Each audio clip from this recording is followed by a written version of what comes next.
AI को कैसे use कर सकते हैं, specially if you are working professional, कैसे हम एआई को इंटीग्रेट कर सकते हैं अपनी प्रिपरेशन में? एआई कुछ कर नहीं रहा है सर, बस फोर्स मल्टीप्लायर कर रहा है।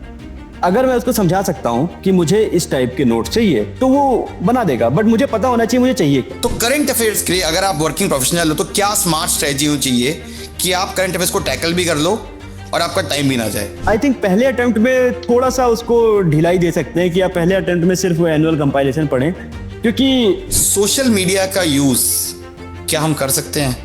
क्या एक वर्किंग प्रोफेशनल या फिर एक नॉर्मल एस्पिरेंट भी सोशल मीडिया का यूज कर सकता है अपनी प्रिपरेशन में, या फिर हमको उससे बिल्कुल आइसोलेट होना पड़ेगा? जिस तरह से लाइफ इंटीग्रेट हो गई है उसके अराउंड, तो इट इज टफ कि हम पूरी तरह ब्लॉक कर दें। बट तो आपको जो मेंटरशिप यहाँ मिली थी उसका क्या मतलब एक्सपीरियंस देना चाहते हो? वाज फॉर्चुनेट इनफ कि मैं आपकी गाइडेंस में था सर। उससे मुझे डेफिनेटली काफी हेल्प मिला था कि हम जो क्वेश्चंस पर डिस्कस करते थे आफ्टर एवरी टेस्ट, ऑलमोस्ट मुझे लगता है हमने 30-40 टेस्ट तो डिस्कस किए ही होंगे सर। शुरू में काफी वाइडर एरियाज गैप्स दिखते थे कि क्वेश्चन है, पेन है, पेपर है, तो मैं कुछ भी लिख रहा हूँ। तो फिर उसके बाद थोड़ा सा हाइडिंग्स पहचानना आया, डायग्राम्स इनकॉर्पोरेट करना, फिर लास्ट तक आते आते अपन इंट्रोडक्शन कंक्लूजन बचा था 25 में कि ठीक है कि थोड़ा और छोटा करो, थोड़े और कीवर्ड्स लाओ। Hello everyone, and welcome to this webinar, a very important webinar on how to prepare for UPSC as a full-time working professional.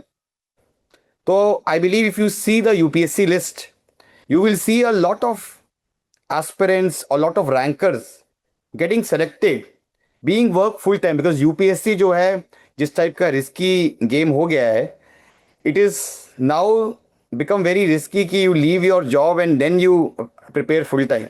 So a lot of aspirants these days, they are working full time and side by side they are also preparing for UPSC. Now one biggest myth is that if you are preparing for UPSC, you have to quit your job. Right? ये एक सबसे बड़ा myth है और इसी myth को आज के session में we will try to break. So what we'll do is that we'll first exactly mention ki how to prepare, what things to avoid, what things to focus upon if you are a working professional, how much you can best utilize your time. तो इन सारी चीज़ों पे हम बात करेंगे और last में we will also take open Q&A session. तो आपके जो भी डाउट्स हैं आप प्लीज़ कमेंट में आप लिखते चले जाओ और लास्ट में we will try to resolve और we will try to answer each and every of your queries and your doubts. And we have with us someone who has been a working professional since 2021, and 2021 से working professional रहते हुए he has cracked UPSC thrice. So he got 242 rank last year, he got AIR 75 this year, and he has also cleared Indian Forest Service. So I invite in front of you Rahul Shekhar, AIR 75 this time, and he has cleared 7 or 8 other exams also. So Rahul, if you are hearing me, please open your camera. Welcome Rahul to this session, and first of all, congratulations on clearing the exam. I think 6, 7, 8 times. पता नहीं कितने exam clear कर चुके हो तुम अभी तक। तो as we all know that you were a working professional, right? 2021 में तुम्हारा आईएएस में हो गया था, तो उसके बाद you started preparing for UPSC. तो कैसा रहा? लाइक क्योंकि सबको लगता है यार 10 घंटे 12 घंटे 14 घंटे के बिना एग्जाम नहीं क्लियर होगा। तो क्या चीज़, मतलब क्या आपको लगता है कि what was your strategy? Sir मैंने इस एग्जाम की प्रिपरेशन मई 2022 में स्टार्ट की थी। और मीन्स एक चीज़ है कि इंजीनियरिंग सर्विसेज 2021 का रिजल्ट आया था अप्रैल 2022 में, और ज्वाइनिंग ऑलमोस्ट 6 महीने बाद हुई थी।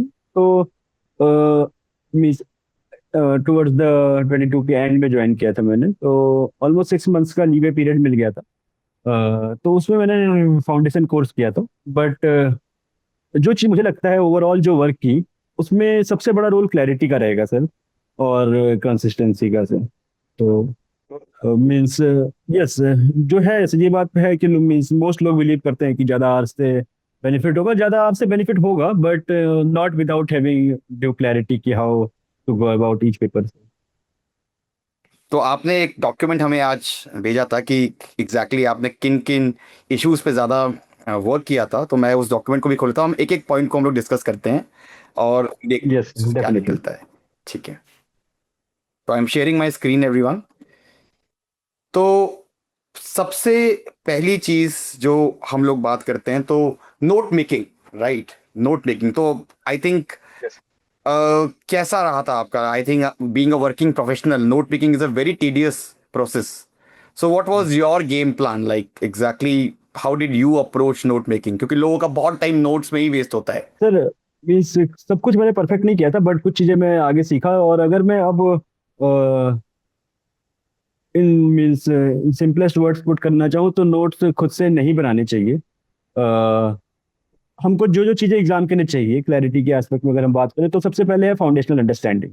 तो उसके लिए कोई अपना क्या कहते हैं, किसी इंस्टीट्यूट को ज्वाइन कर रहा है, कोई स्टैंडर्ड टेक्स्ट बुक्स पढ़ रहा है, फेयर इनफ। वहाँ पर हमको अगर नोट्स प्रोवाइड हो जाए तो वेरी वेल एंड गुड। वरना आज के ज़माने में रिसोर्स इतना डेमोक्रेटाइज हो चुका है कि finding notes is not a tough deal.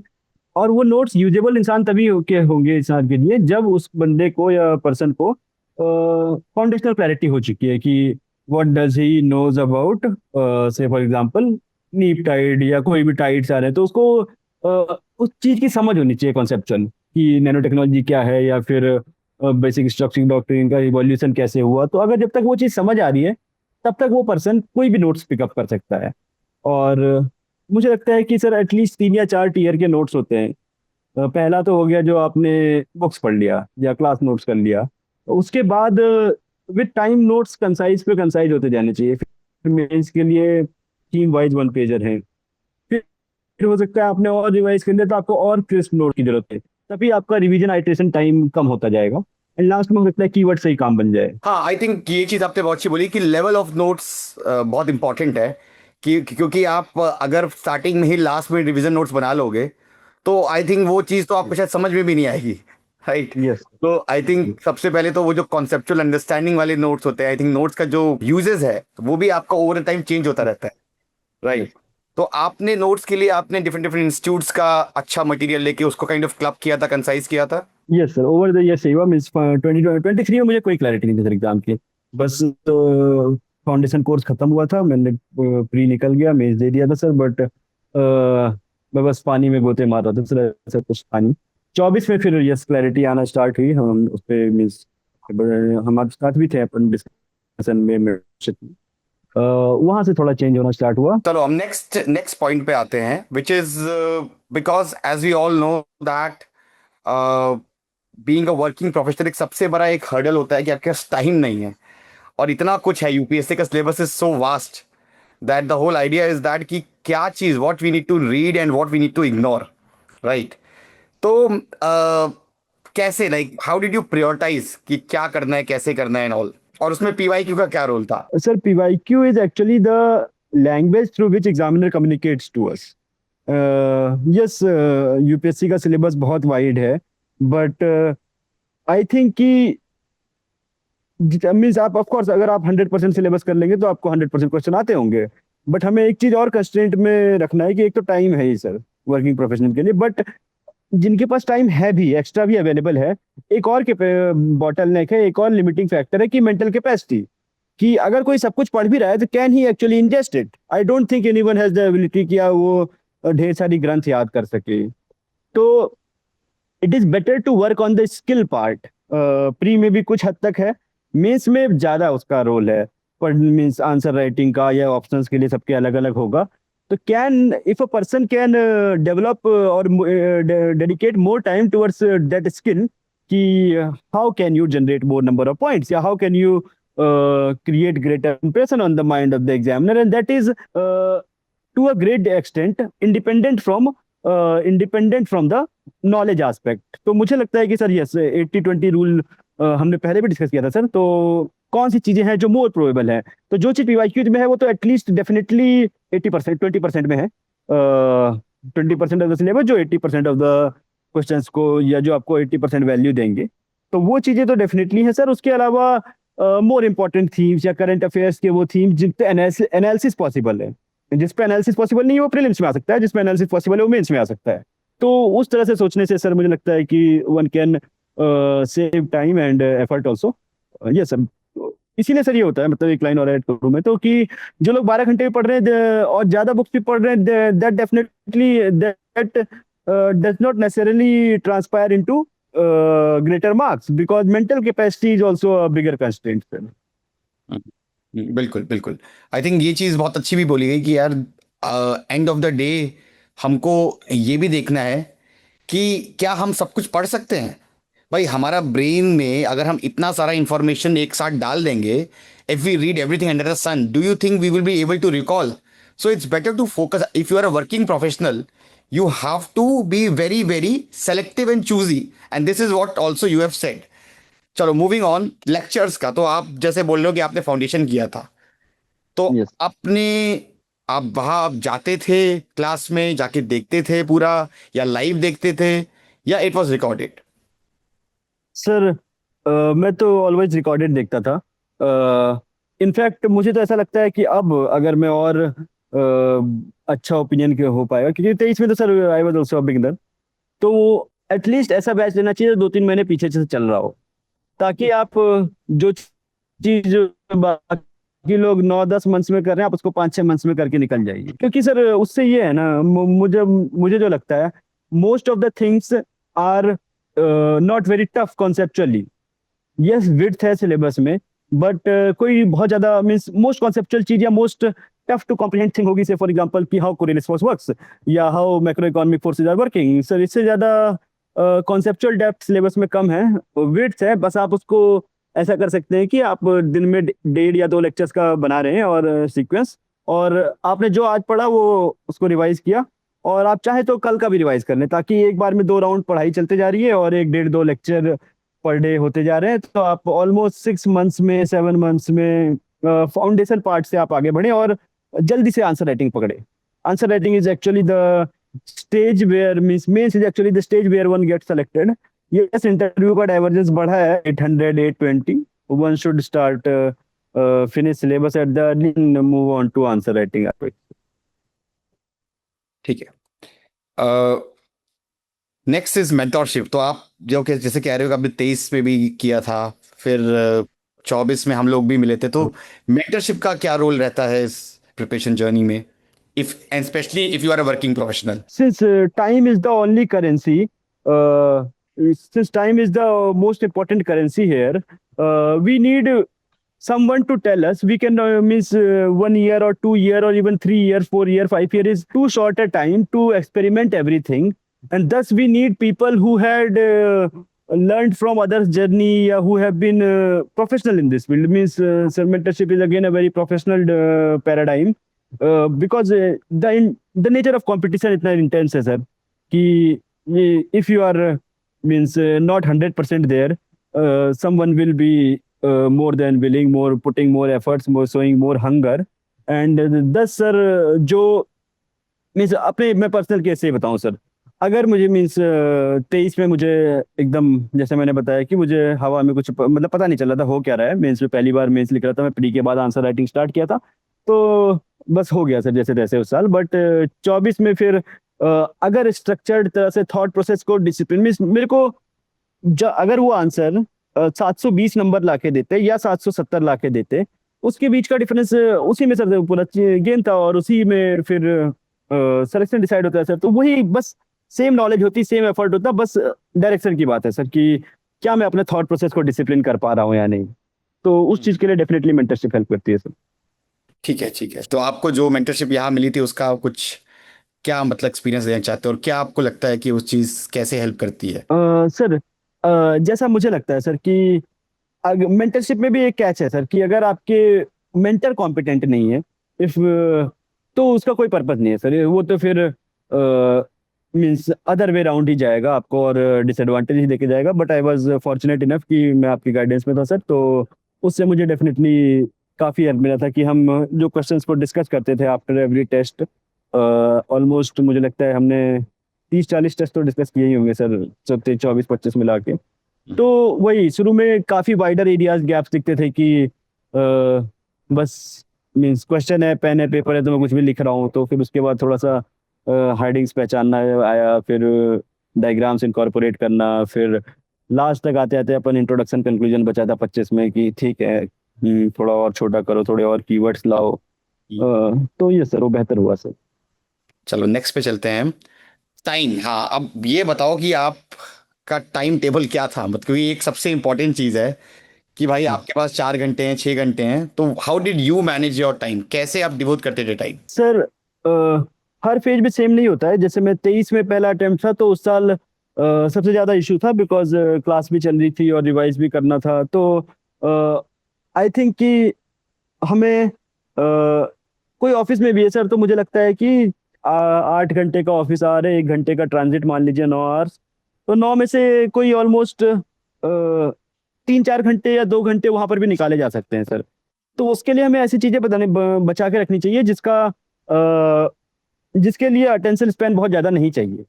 से फॉर एग्जांपल, आपने टेस्ट दिया है तो उसको रिवाइज कर सकते हैं, या शॉर्ट एमसीक्यूज के कोई 5-5 10-10 क्वेश्चन के टेस्ट हैं तो वो लगा सकते हैं, क्योंकि आपका अगर अटेंशन स्पैन 2 मिनट भी रहा तो भी आप 1-2 क्वेश्चन रिवाइज करके आगे बढ़ जाएंगे। तो एक एस्पेक्ट ये हुआ। दूसरा एस्पेक्ट सर, अगर जो लोग करंट अफेयर्स रेफर करते हैं तो वो उन चीज़ों को पढ़ा जा सकता है। तो और फिर मेन जो एक एक बल्क टाइम मिलेगा, मेरे केस में मान लीजिए सर, वो 6 से 12 या 7 से 1 टाइप होता था रात को। तो उसमें जो आपको पहाड़ चढ़ना है, तो मेन वो पहाड़ चढ़ने वाला काम उसमें करना पड़ेगा कि ऑप्शनल रिवाइज कर लिया या क्लास 1-2 लेक्चर कर लिए, इस टाइप की चीज़ें। वो मेजर वाले चंक में आ जाएगा। मैं पर्सनली सुबह उठने में मुझे दिक्कत होती थी, तो मैं एक ही बार शाम को 7 से 1, 2, 3 जैसा भी होता था वो वाला टाइम कर लेता था। Yes sir. तो मतलब आपको कंजूस होना पड़ेगा, you can not be having everything. Yes sir. नहीं, तो आपका वीकडे और वीकेंड पे सेम रहता था या वीकेंड पे use to stretch? Yes sir, weekend पे ऑफ कोर्स मींस हम मेरा 5 डे वर्किंग था, तो थोड़ा सा मींस एक्स्ट्रा मिलता था। तो वीकडेज वीकेंड मींस मान लीजिए वीकडेज पे ऑन एन एवरेज 5-6 आवर्स। और क्योंकि मान लीजिए 1 आध घंटे का नेट आउटपुट की मैं बात कर रहा हूँ सर। नेट आउटपुट अगर वीकडेज पे 5 घंटे 6 घंटे हो जाता था, वीकेंड्स पे 8-9। उसके बाद फिर मेरा दिमाग थक जाता था, तो मैं उससे ज़्यादा कभी पढ़ ही नहीं पाए। इनफैक्ट प्री और मेंस के बीच में भी कभी 9 घंटा क्रॉस करना, 10 घंटा क्रॉस करना मेरे लिए टफ रहता है। अच्छा, अब PYQ बेस्ड आंसर राइटिंग पे तो हम लोग बात कर ही चुके हैं।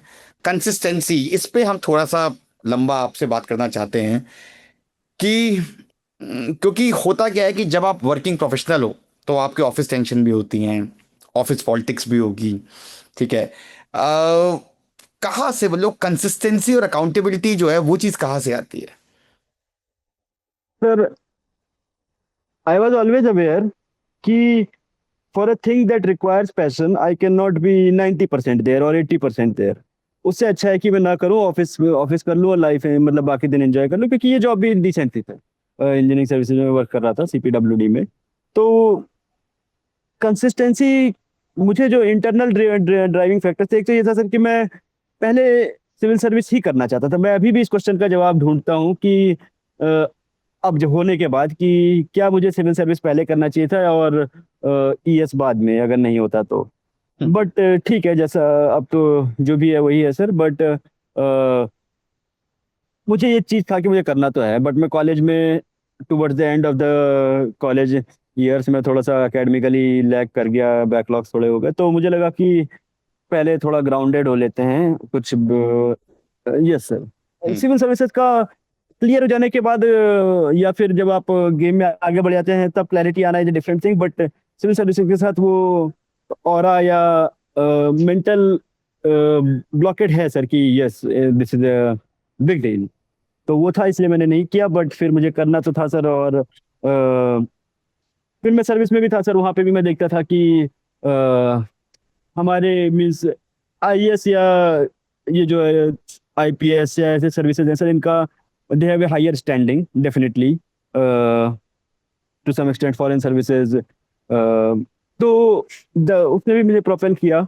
And to some extent I was fortunate also sir कि मेरा ऑफिस एनवायरनमेंट कोऑपरेटिव था।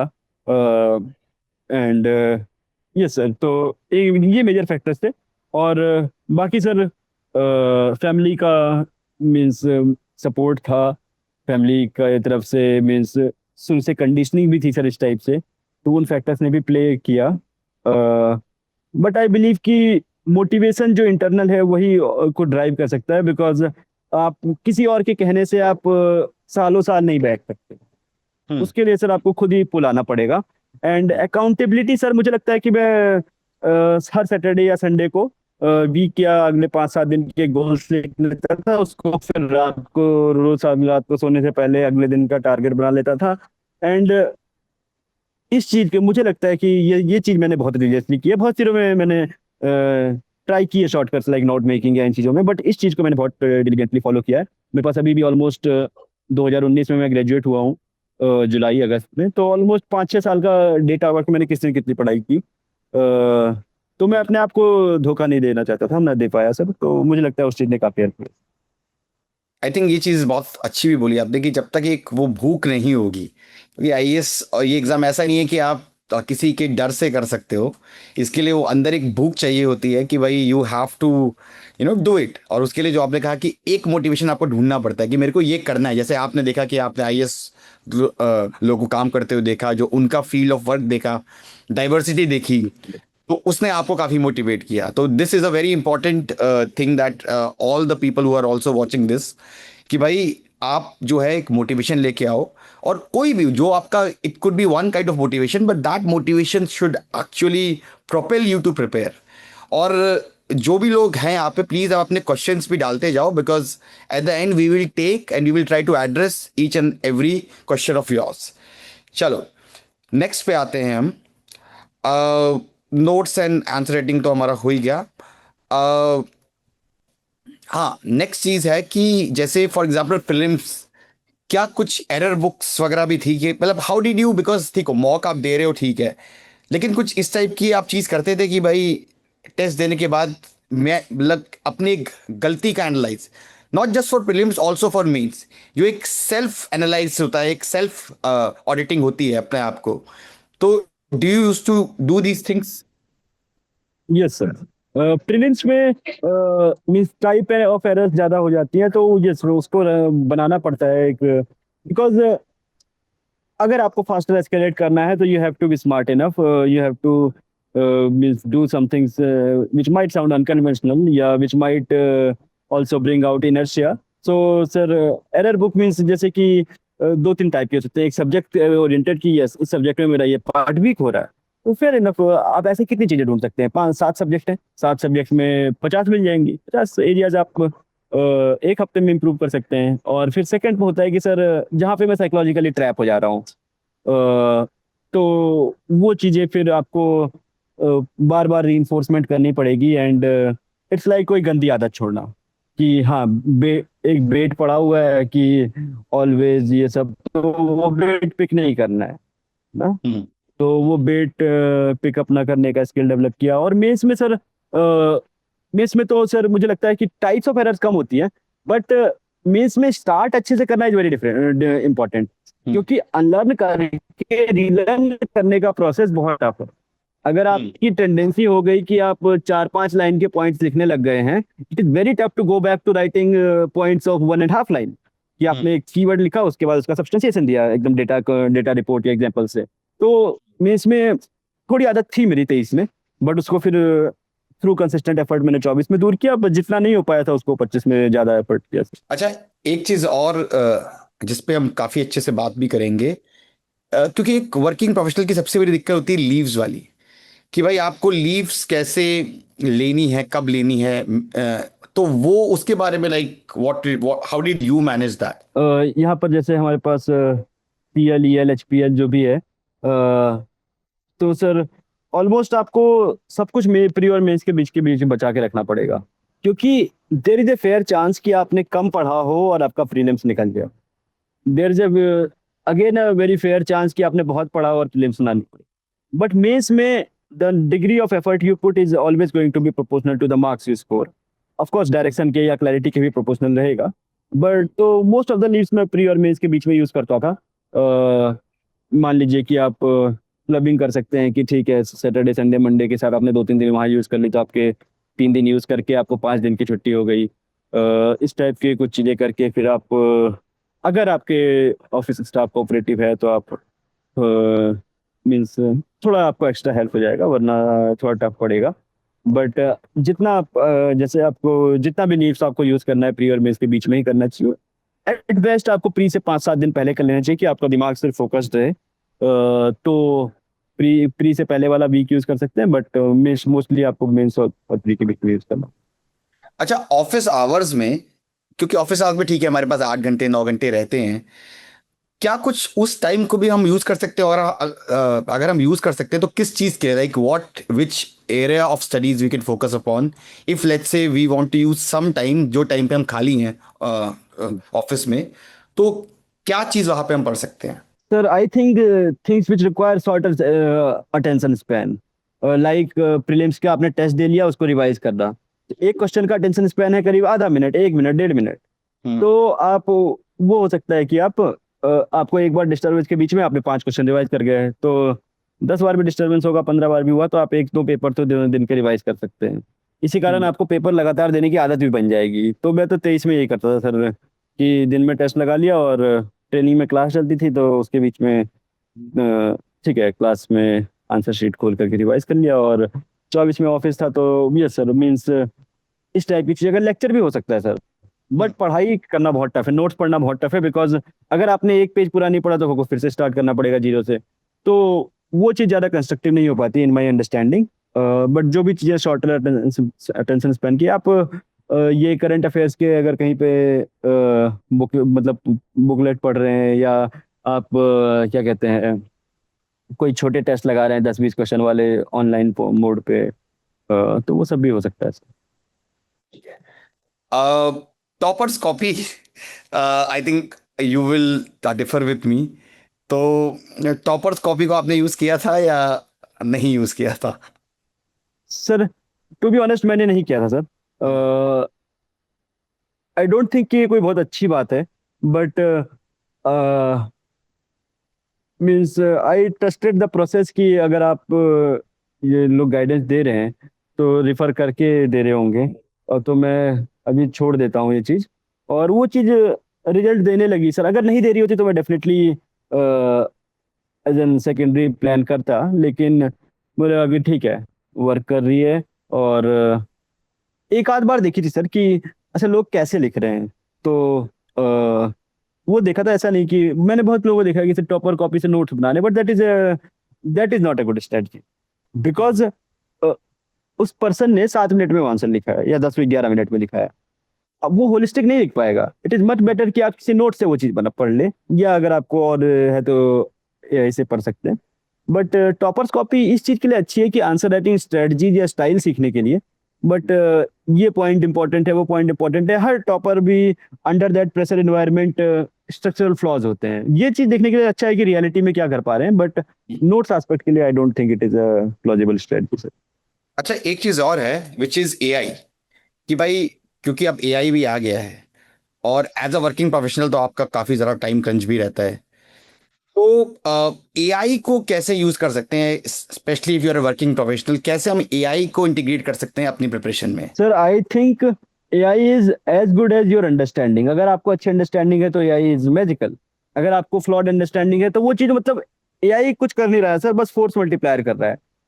अगर मैं उसको समझा सकता हूँ कि मुझे इस टाइप के नोट चाहिए, और ठीक है, तो वो बना देगा, बट मुझे पता होना चाहिए मुझे चाहिए क्या। अगर जब तक वो चीज पता है तब तक बहुत अच्छा है सर। इंटरव्यू में डेफिनेटली वेरी हेल्पफुल है, प्रीलिम्स में उतना ज्यादा नहीं है सर, मेंस में काफी हद तक है सर, बट उसकी नीड इसलिए नहीं पड़ती क्योंकि ऑलमोस्ट हर ईयर के नोट्स ऑलमोस्ट मार्केट में अवेलेबल हैं। स्टिल आपको अगर कुछ करंट के टॉपिक्स, आपने मान लीजिए कोई आर्टिकल वगैरह एनालाइज करने के लिए भी काम आता है, उस टाइप से यूज किया जा सकता है, पर it is an idea whose time has come in UPSC domain sir. ठीक एंड ठीक है। अच्छा, नेक्स्ट एक सबसे बड़ा इंपॉर्टेंट एरिया भी होता है, विच इज कि भाई मेरे पास 4-5 घंटे हैं, अगर मैं न्यूज़पेपर पढ़ने बैठा, हिंदू, इंडियन एक्सप्रेस, कोई भी न्यूज़पेपर मैंने लिया, तो मेरे 2-3 घंटा आराम से, अगर आप बिगिनर तो 4 घंटे भी जा सकते हैं। अब लेकिन हर आदमी ये भी कहता है कि भाई करंट अफेयर्स इंपॉर्टेंट है, प्रीलिम्स का भी अगर आप देखो पेपर तो काफ़ी करंट अफेयर्स से आता ही है, मेंस का भी आता ही है। तो करंट अफेयर्स के लिए अगर आप वर्किंग प्रोफेशनल हो तो क्या स्मार्ट स्ट्रेटजी होनी चाहिए कि आप करंट अफेयर्स को टैकल भी कर लो और आपका टाइम भी ना जाए? सर मैंने पर्सनली सिर्फ प्री से पहले और मेन से पहले कंपाइलेशन सॉर्ट ऑफ पढ़ता था, वो भी शॉर्टेस्ट पॉसिबल जो अवेलेबल होता था। लेकिन अगर करना है तो सर आई थिंक पहले अटेम्प्ट में थोड़ा सा उसको ढिलाई दे सकते हैं कि आप पहले अटेम्प्ट में सिर्फ एनुअल कंपाइलेशन पढ़ें, क्योंकि 80-20 में सबसे पहला तो फंडामेंटल अंडरस्टैंडिंग है सर। उसके बाद स्किल वाला पार्ट है, उसके बाद आप करंट अफेयर्स या वैल्यू एडिशन चीज़ों को रख सकते हैं। आप जब फर्स्ट अटेम्प्ट में, तो आपको मतलब आपको प्रायोरिटी ध्यान रखनी है सर कि first thing is fundamental understanding, उसके बाद क्या है आपकी आंसर राइटिंग या प्रीलिम्स की हैंडलिंग स्किल्स है, उसके बाद उनको फाइन ट्यून करने के लिए रिगरस प्रैक्टिस चाहिए, उसके बाद इन चीज़ों का नंबर आता है सर करंट अफेयर्स का। तो फर्स्ट अटेम्प्ट में लोग क्या कहते हैं एनुअल कंपाइलेशंस या लास्ट के 30 डेज में प्रीलिम्स बूस्टर शॉट्स इस टाइप की चीज़ें आती हैं, उन चीज़ों पे रिलाई करना चाहिए। जब आपको ये चीज़ें इश्यूज फंडामेंटल इश्यूज जब सॉर्ट हो जाएं, उसके बाद आप मंथली मैगजीन या इस टाइप का कर सकते हैं। But daily current affairs for a full time working professional is very tough. और वही दूसरा चीज ये भी है सर कि आप कितना याद रख लेंगे, वो वाला ब्लॉकेट तो आना ही आना है सर, कि आप कितना याद रख सकते हैं। तो वो वाले ब्लॉक दोनों के कारण मैंने तो करंट अफेयर्स को ज्यादा तरजीह नहीं दी सर, बट नहीं, काफी लोग एक चीज आपने बहुत अच्छी भी बोली कि यार आप 3 घंटे आप कितना याद करोगे, आप न्यूज़पेपर पढ़ोगे, इतनी सारी नई न्यूज़ हैं, उसको यूपीएससी लैंग्वेज में पहले इंटरप्रेट करो, सिलेबस से मैपिंग करो। तो जब उसके लिए ऑलरेडी आपके पास मटेरियल हैं, टूल्स हैं, यस तो मतलब why should we just waste our time in doing that which perhaps a compilation or perhaps a current affairs lecture can do it better. yes sir, and also I think कि most of us are not competent enough कि हम उसको UPSC वर्दी language में interpret कर पाए। और मान लीजिए सर 1-1.5 महीना 2-3 महीने से ईरान यूएस वॉर चल रहा है, लास्ट में एक पेज का पीडीएफ आ जाएगा which will be sufficient for UPSC perspective कि दो ये साइड क्या था, ये साइड क्या था, हिस्ट्री ऑफ ईरान कॉन्फ्लिक्ट या हिस्ट्री ऑफ पैलेस्टीन कॉन्फ्लिक्ट, या फिर क्या क्या इवेंट्स हुए थे, उसका अभी क्या क्या चीजें हुई, उसका इंडिया पे इम्प्लीकेशन, ग्लोबल इम्प्लीकेशन, और स्ट्रेटजीज फॉर इंडिया, बस हो जाएगा सर इतने से। इसके लिए पूरे 6 महीने से 3 महीने से रोज एक एक आर्टिकल आएगा, तो वो तो sir wasteful strategy. I think एक चीज़ बहुत अच्छी आपने बोली और इस पे मैं थोड़ा सा बात भी करना चाहूँगा कि अब जैसे ईरान यूएस का वॉर हो रहा है, अब हर दिन कुछ कुछ अपडेट हो रहा था। अगर आप डेली न्यूज़पेपर या फिर डेली करंट अफेयर्स देखोगे तो आप तो उसी न्यूज़ को कम से कम 30 बार पढ़ लोगे, Yes, सेम न्यूज़ को, yes. राइट। तो इट्स बेटर कि वो जब डेवलपमेंट पूरा हो जाए, फाइनल कंक्लूजन पे आ जाए, उसके बाद आप उसकी प्रॉपर एनालिसिस पढ़ लो कि भाई क्या हुआ इसमें, क्या इंडिया का पर्सपेक्टिव होगा, क्या किसी और का होगा। तो ये चीज़ तो बहुत सही है, मतलब ये तो आप बिल्कुल ही अगर हम रोज देखेंगे तो it's a waste of time, right. एक और चीज़ जो सबसे इंपॉर्टेंट लीव में तो हमने बात कर ली। अब आप वर्किंग प्रोफेशनल हो, आपको ऑफिस भी जाना है, ठीक है। और दूसरी चीज़, भाई आप वर्किंग प्रोफेशनल हो, आपके ऑफिस के कलीग्स भी हैं, आपके फ्रेंड्स भी हैं, तो वो जो पावर ऑफ नो है, बहुत सारे हमारे पास भी ये आते हैं वर्किंग प्रोफेशनल जो एस्पिरेंट्स हैं कि सर मना नहीं कर पाते हैं, टाइम बचता है। तो कैसे, how did you manage that कि भाई सोशल लाइफ मेरे को अपनी थोड़ी सी रिस्ट्रिक्ट करनी है? सर मैं ये कह रहा था कि one cannot just simply love the result and not the process. तो हमें ये बात तो क्लैरिटी होनी पड़ेगी कि we cannot have it both ways. पहली चीज ये है सर। दूसरी चीज ये है कि देर आर विंडोज, कि मेंस के बाद आप कुछ दिन चिल कर सकते हैं, इंटरव्यू के बाद कुछ दिन कर सकते हैं, प्री के बाद तो वो उतना प्रिविलेज नहीं होता, लेकिन ऐसे टैक्टिकल विंडोज को आप यूज कर सकते हैं। या फिर आपने टारगेट अचीव कर लिया है, आज दिन में ऑफिस में थोड़ी एक्स्ट्रा अपॉर्चुनिटी मिल गई, टारगेट अचीव हो गया है आज के दिन तक, तब आप कर सकते हैं। तो ये सब चीजें पॉसिबल हैं, लेकिन आपको ये श्योर होना पड़ेगा कि ये आपका गोल है। तो for this definite time Spain, your time is your time, and yes, तो हम्म। कुछ हद तक सोशल सर्कल्स ब्लॉक हो जाते हैं, बट थोड़ा सा ये इन विंडोज को यूज करके कि ठीक है मेंस के बाद कर लेंगे, 1 आध महीना 15 दिन, इंटरव्यू के बाद टाइम बच जाएगा, वो सब यूज करना पड़ेगा। ठीक है। वीकेंड्स और वीकडेज की तो हमने बात कर ली थी। हाँ, आपका क्या प्लान था? मतलब मैं एक चीज़ पूछना चाहता हूँ कि क्या वीकडे में आप जीएस और ऑप्शनल एक साथ करते थे या अलग अलग उसको डिवाइड करते थे? टू बी ऑनेस्ट मैं ऑप्शनल्स बहुत ज्यादा नहीं करता था। बिकॉज मेरा ऑप्शनल मैंने इंजीनियरिंग सर्विसेज किया था, मैकेनिकल इंजीनियरिंग ऑप्शनल था, तो वहाँ पर थोड़ी सी डिफिकल्टी मैकेनिकल इंजीनियरिंग की सिविल सर्विसेज के मैकेनिकल इंजीनियरिंग से इसका फर्क। तो हम्म। एक इसके मतलब एक लेवल मैंने अचीव कर लिया था, बट मैं ऑप्शनल में सिर्फ प्री और मेंस के बीच में ही करता था सर। तो समय फिर मैं ऑलमोस्ट 30 दिन मतलब 1/3 टाइम ऑप्शनल को और 2/3 टाइम जीएस को, और प्री और मेंस के बीच में ऑलमोस्ट जैसे 3 मंथ्स होते हैं सर, तो शुरू के एक मंथ तक मैं रेगुलर ऑफिस जाता था, उसके साथ रिगर करता था, फिर लास्ट के 40-50 दिन में सारी लीव एक साथ यूज करता था। तो उस टाइम यस सर इस टाइप से। और ऑप्शन में फिर सर मतलब टेक्निकल ऑप्शंस का मुझे लगता है ऐसा ही सीन है कि सर यू हैव टू, मतलब आप या तो इस तरफ होंगे या इस तरफ होंगे, तो उसमें हम्म। बीच के रेंज में मार्क्स आते नहीं है, तो 30 से 260-70 वाला रेंज गायब है। तो आपको बहुत अच्छा होना ही पड़ेगा, नहीं तो आपको नहीं लेना चाहिए इस टाइप के ऑप्शन। ठीक है।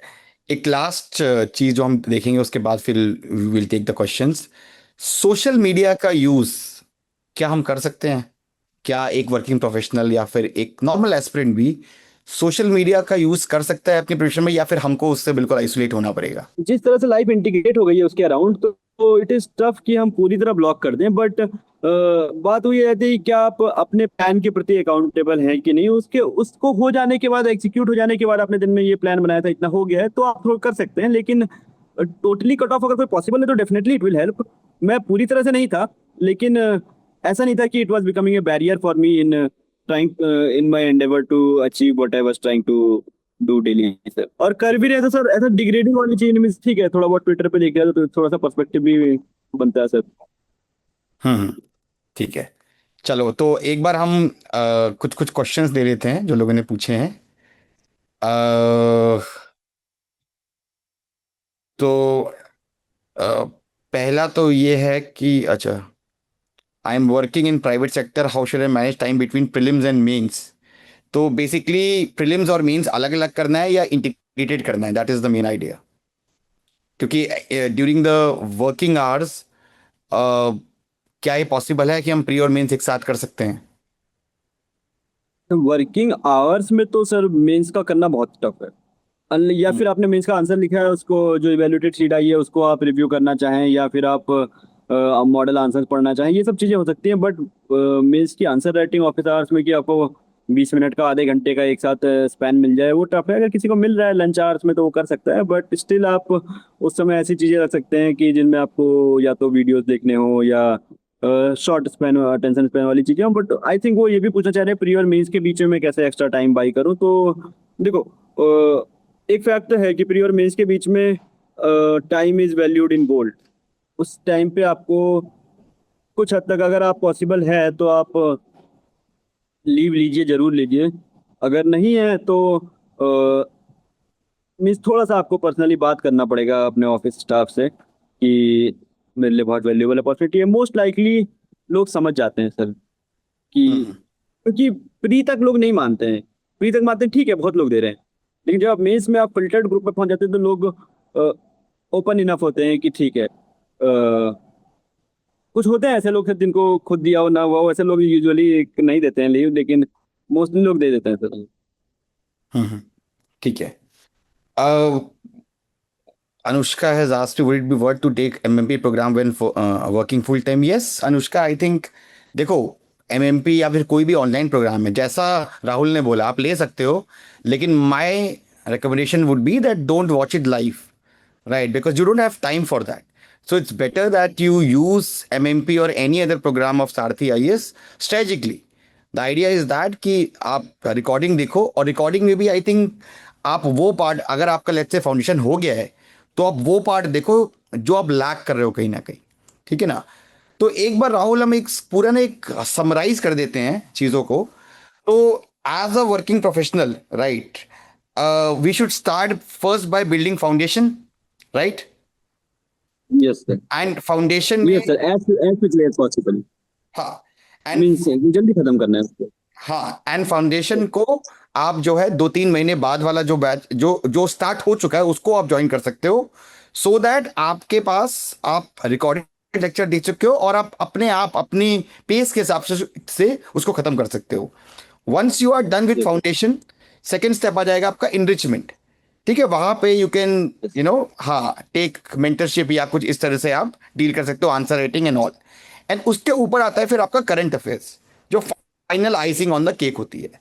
ठीक है, Yes. तो एक चीज राहुल बहुत इंपॉर्टेंट भी है, आई थिंक ये चीज आप भी एग्री करोगे कि बिना फाउंडेशनल क्लैरिटी के बहुत सारे वर्किंग प्रोफेशनल्स ये गलती करते हैं कि वो सुपरफिशियली कुछ रैंडम मटेरियल पढ़ लेते हैं, जो kind of crash course type, और दे थिंक वो एग्जाम कर सकते हैं क्लियर। तो do you think it's a right strategy? No sir, I don't think, because वो हर स्टेज में सर, प्रीलिम्स के आपको कंफ्यूजिंग वर्ड दे देगा, आप वहीं फंस जाएंगे अगर आपको क्लैरिटी नहीं है तो। या फिर मेंस में अगर आपको, मेंस में तो सबसे अच्छा तरीका होता है कॉमन सेंस सर, सबसे अच्छा टेम्पलेट होता है कॉमन सेंस। तो कॉमन सेंस वर्क करता है सर जब आपको उस चीज के बारे में एक्सपेंडेड क्लैरिटी हो कि ठीक है, मैं इस तरह से भी इंटरप्रेट कर सकता हूँ इन दीज डिफरेंट वेज, तो मेरे पास 4 की जगह 6 पॉइंट हो जाएंगे। तो उस चीज के लिए क्लैरिटी चाहिए सर, अगर नहीं है तो वो चीज बेहतर है कि थोड़ा सा स्लो जाए। और मीन सर, इतने लोग हैं इतने अच्छे से करने वाले कि आपको अगर उस चीज में लैकिंग है तो आपको दिक्कत होगी, तो होना मुझे लगता है कि पड़ेगा। ठीक है, ठीक है। I think Rahul we have also, I think जो क्वेश्चंस पूछे गए हैं वो हम लोग ऑलरेडी एड्रेस कर चुके हैं। तो I think it was great, बहुत सारी विजडम आपने शेयर करी, और मुझे लगता है कि वर्किंग प्रोफेशनल से लिंक जो बहुत सारे मिथ्स थे वो आज आपने ब्रेक भी किए हैं। तो Rahul, first of all again we thank you for coming and taking out your time for us, and all the very very best. आपकी ट्रेनिंग भी स्टार्ट होने वाली है, तो आई होप कि काफ़ी अच्छे तरीके से आप चीज़ों को डील करेंगे। अच्छा, एक लास्ट क्वेश्चन आया है sir, my senior is very toxic and she always keeps eye on me so that I don't get time to study, how to handle this situation? 2-3 बार आ चुका है, तो दैट्स व्हाई। सर अगर ये बीच private sector का तो मुझे नहीं पता है, गवर्नमेंट सेक्टर में अगर है तो सर थोड़ा बहुत सीनियर के ऊपर कोई हो तो उनसे बात करके देखें कि क्या उनका या इनका किसी दूसरे डिवीजन में दूसरे जगह पर हो सकता है पोस्टिंग, तो ट्रांसफर ले लें। क्योंकि वो तो सर अगर कोई इतना एडमेंट, इट इज़ बेटर कि आप पत्थर तोड़ने से अच्छा रास्ते से दूसरा रास्ते से चले जाएं। मीन्स ऐसा इसका कोई वन शॉट आंसर नहीं है, लेकिन हाँ, ये एक्चुअली एथिक्स की केस स्टडी टाइप पूछ लिया है सवाल।